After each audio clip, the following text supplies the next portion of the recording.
Did you know that Khaenri'ah is actually an underground nation? According to Albedo's character story 5, because Khaenri'ah was an underground nation, the lack of sunlight yields scarce flora and fauna. Thus, Khaenri'ah had to develop its own form of alchemy which focused on the creation of artificial life.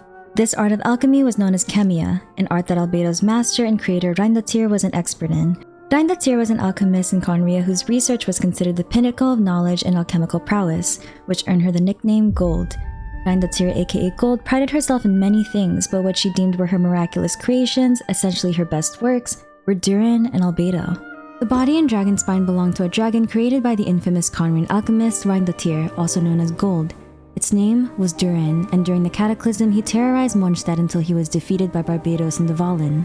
His body crash-landed in dragon spine, and centuries later you can still see what appears to be his beating heart. But how is this possible?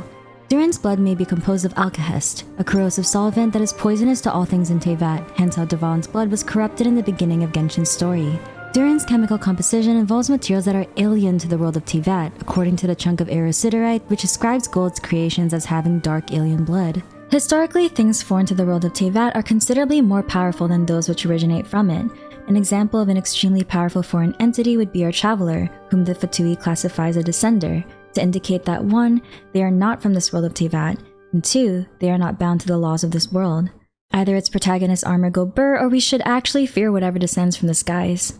Another one of Gold's miraculous creations includes Albedo, a success story from Gold's Primordial human project, a project in which she created synthetic humans. I'm sure most of us raise an eyebrow at Albedo's possible lack of a belly button and his cryptic line at the end of his story quest. If, one day, I lose control, destroy Mondstadt, destroy everything, can I rely on you to stop me? Much like Durin, if Albedo succumbs to the control of Reindatir, he could potentially control-alt-delete Mondstadt and be completely unaware of his devastation. He is, however, aware that he has the power to destroy Mondstadt should his master command that of him, and relies that Traveler would be strong enough to defeat him should it ever come down to that. Okay, Minsleif, Paimon gets what you're saying, but what does this have to do with your theory video today? Well, isn't it strange that Gold would send not 1, but 2 of her best alchemical creations to Mondstadt specifically? Speaking of being sent to Mondstadt, according to his vision story, Kaya Alberic was sent to Mondstadt as an agent of Khaenri'ah in order to serve their interests. In the same text, there's an important dilemma for Kaya in which he must choose between Khaenri'ah or Mondstadt, should a war start between them. All of this seems to indicate that Khaenri'ah is interested in waging war against Mondstadt. But what is Khaenri'ah trying to achieve by being the victor? I'm your leify lore Minsleif, and I read the Genshin Impact lore so you don't have to. In today's video, we're going to explore topics such as the etymological analysis of Genshin's regions, in other words, real-life cultural influences and how they're very specific to regions in Genshin, the night versus dawn symbolism in relation to Mondstadt and Khaenri'ah, and Mondstadt's relation to the ancient primordial civilization. All this will be done to determine Khaenri'ah's reasons for waging war against Mondstadt and the possible relationship between both nations.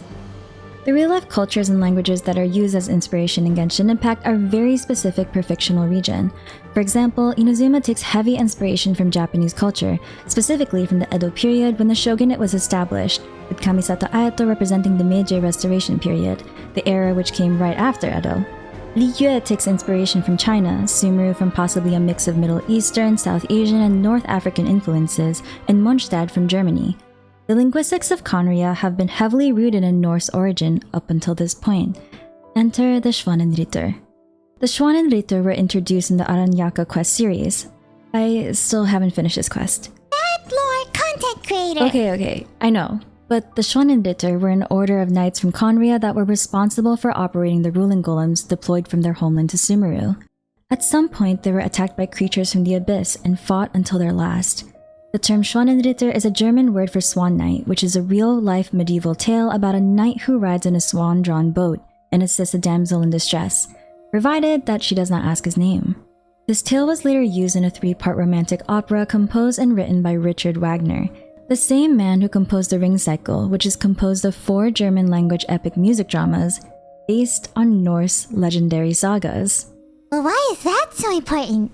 Well, Genshin lore enthusiasts will recognize the names Alberic, Kaya's surname, and Reingold, Reindatir, from Richard Wagner's works. not to mention one of the best NPCs in Mondstadt is named Wagner, probably a nod to the German composer. Oh, so Paimon gets it. So basically, German terminology, which was mostly used for Mondstadt, is found in Khaenri'ah, which was mostly Norse. Precisely. Speaking of German, in order to examine night versus dawn symbolism in relation to Mondstadt and Khaenri'ah, we must first refer to our favorite princessin. In her fascination with fantasy stories and role-playing, Fischl, whose real name is Amy, bases her current persona off of a possibly fictional, or possibly not fictional, Princess Fischl, whose story can be found in these texts within Genshin Impact. In the book Flowers of Princess Fischl, there is a curious line that reads, "That said, the Nachtvorhang is itself the nemesis of Damurung anyway." Nachtvorhang can be translated as Night Realm, while Damurung stands for Dawn. The Night Realm is itself the nemesis of Dawn anyway. Nachtvorhang and Damurung could be a representation of a battle between dark and light, two elements that are heavily speculated to appear in Genshin in the future. Night, or alternatively darkness, has been associated with sin, evil forces, and in some cases Khaenri'ah, while the dawn has been associated with light, with the most visible use of dawn being present in the Dawn Winery, which is conveniently located in Mondstadt. Minsleif does iterate that the war has already begun. It is just a continuation of past battles. And while Flowers or Princess Fischl doesn't necessarily give definitive proof of an existing conflict between Khaenri'ah and Mondstadt, the imagery is certainly there. Look no further than the Raugonvinder brothers, Diluc and Kaya. Before we cover Khaenri'ah's possible reasons for wanting to wage war against Mondstadt, we must first preface it with Mondstadt's relation to the ancient Primordial civilization. For context, the Primordial civilization existed way before our traveler's story. For extra context, feel free to check out my previous theory video, Why We Can't Trust Khaenri'ah, where I theorize that Khaenri'ah is a derivative of the Primordial civilization, and what their ultimate plan is for revenge, but I digress. According to the Byakkya-koku collection, the Primordial civilization consisted of Teyvat's first humans, and was ruled by the progenitor god, the Primordial One, and its 4 shining shades. One of those shining shades was a god named Istaroth, the shining shade of time and wind. In Mondstadt, you may have noticed 2 sundials, one on the Nameless Island and one on the mainland, both of which Henry Morton believes are connected somehow according to the Time and Wind world quest. 2 quest items, the Ragged Notes and the Thick Notebook, insinuate that the Temple of Time and Wind was once where both Istaroth and Barbados were worshipped, until ironically, Istaroth was forgotten over time. This means that the worship of Istaroth, a god from the primordial era of Teyvat, thousands of years before the Archon War, was happening in tandem with the worship of the newly instated Animal Archon Barbados. Mondstadt memorializing the tradition of paying respects to a primordial god for as long as they could can mean that Mondstadt used to be home to part of the primordial civilization and were one of the few remnants to survive to modernity. In other words, they didn't get wiped by Celestia.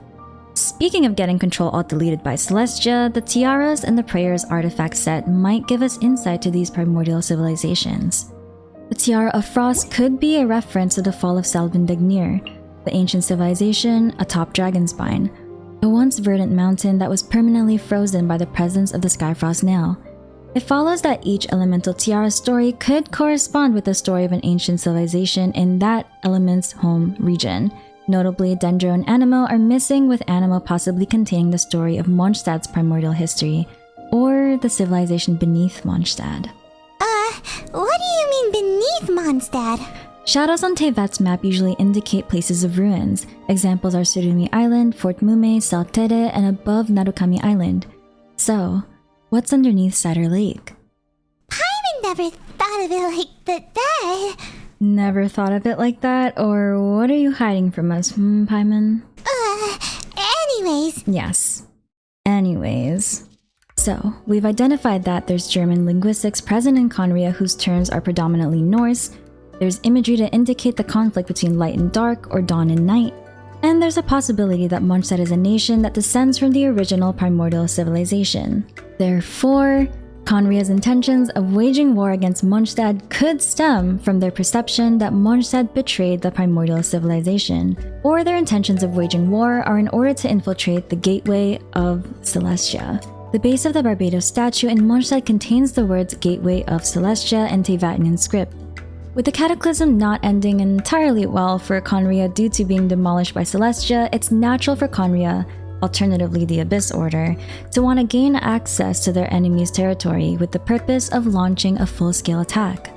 My personal theory, though not fully substantiated at this point in the story, is that Khaenri'ah and Mondstadt were both one nation that split due to cultural and political differences, Khaenri'ah being adamant about existing without the jurisdiction of a god, and Mondstadt accepting to be controlled. If Khaenri'ah has a goal to reconquer and unify the lands they believe were stolen from the primordial civilizations by Celestia, then it's natural for them to also want to conquer Mondstadt. One last nail in this coffin of a theory lies in the name Khaenri'ah. Khaenri'ah is Arabic meaning wind betrayer. This is actually an etymological analysis that I've used in the past to theorize that Kaya, while being Khaenri'an, might also have Sumeru heritage, either due to Khaenri'an survivors fleeing to Sumeru or something else. But that's a theory video for another day. If you like this video, please leave a like and subscribe, and I'll see you on the next video. I'm your leify Minsleif, and I read the Genshin Lore so that you don't have to.